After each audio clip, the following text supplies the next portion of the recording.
Operation Northwoods Conspiracy. Operation Northwoods was a proposed false flag operation in which the US government was to instigate terrorist attack on domestic soil, blame the attack on the Cuban immigrants and subsequently invade Cuba, a communist threat in close proximity to the USA. The plan originated within the United States Department of Defense, DoD, and the Joint Chief of Staff, JCS, in 1962. The CIA were to be the intelligence agency used to oversee the implementation of Operation Northwoods. Fidel Castro had taken command of Cuba and was a communist threat to the interests of the capitalist USA. To counter the threat of communism, Operation Northwoods was proposed. The proposal was ultimately rejected by the Kennedy administration, though it was authorized by the Joint Chiefs of Staff and signed by the chairperson.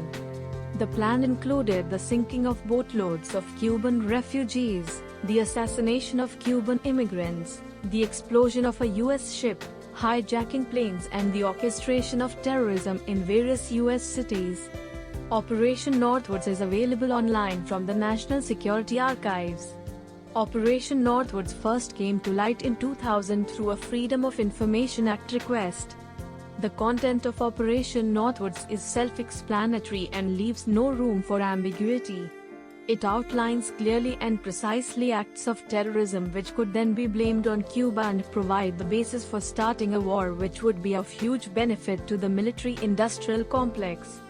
Pages 7 and 8 of the Joint Chief of Staff document are the most telling. A series of well-coordinated incidents will be planned to take place in and around Guantanamo to give genuine appearance of being done by hostile Cuban forces. 1. Start rumors. Many. 2. Land friendly Cubans in uniform over the fence. 3. Capture Cuban, friendly, saboteurs inside there. 4. Start riots near the entrance to the base, friendly. 5. Blow up ammunition inside the base, start fires. 6. Burn aircraft on airbase, sabatage. 7. Lob mortar shells from outside of base into base. 8. Capture assault teams approaching from the sea. 9. Capture militia group which storms the base. 10. Sabotage ship in harbor, large fires, napthalene. 11. Sink ship near harbor entrance. President Kennedy was reported to have refused the creative strategies from his military advisors as to how to win the Cold War against Russia. The underlying mentality of the generals was also to stop communism at all costs, and even with civilian casualties, it was a war that at the time had to be won. Kennedy was reported to have stated to the Joint Chief of Staff that he could not envisage any type of circumstance which would justify and make desirable the use of American forces for overt military action in Cuba. However, the general was not the only issue Kennedy had to deal with. It was the mindset of the government in a post-Cold War era where communism had to be stopped at all costs. He was required to deal with a vast array of generals and top CIA executives who were willing to do whatever it took to put an end to the spread of communism, and the acts of domestic terrorism was more than likely viewed as patriotic in their own minds, a necessary evil in order to prevent a greater one from emerging. The withdrawal of missiles from Turkey and Italy, a neutral policy on Laos, as well as the test ban treaty and deal with Russia to not invade Cuba were all construed by these individuals as a defeat for capitalism and a victory for communism. Operation Mongoose was a proposal similar to Operation Northwoods involving operations against communist Cuba. The plan outlined a proposal to create the appearance of an attack on US facilities in Cuba, framing it as the work of the Cuban government, called Operation Bingo. Operation Dirty Trick was also included within the Operation Mongoose memorandum, which proposed blaming Cuba for the crash of the Mercury spacecraft in 1962.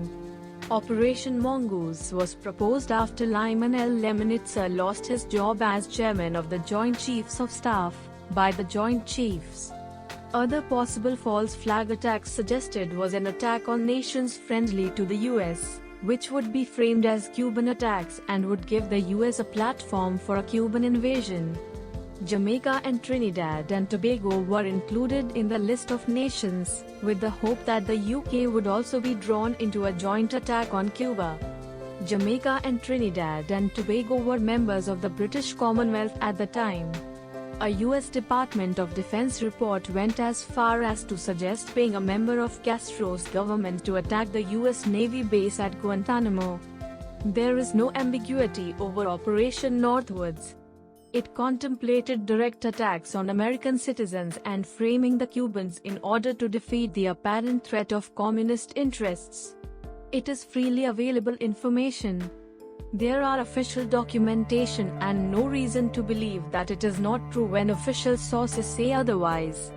In 2001, the National Assembly of People's Power of Cuba, the main legislative body for Cuba, issued a statement referring to Operation Northwoods and Operation Mongoose, wherein it condemned the actions of the U.S. government.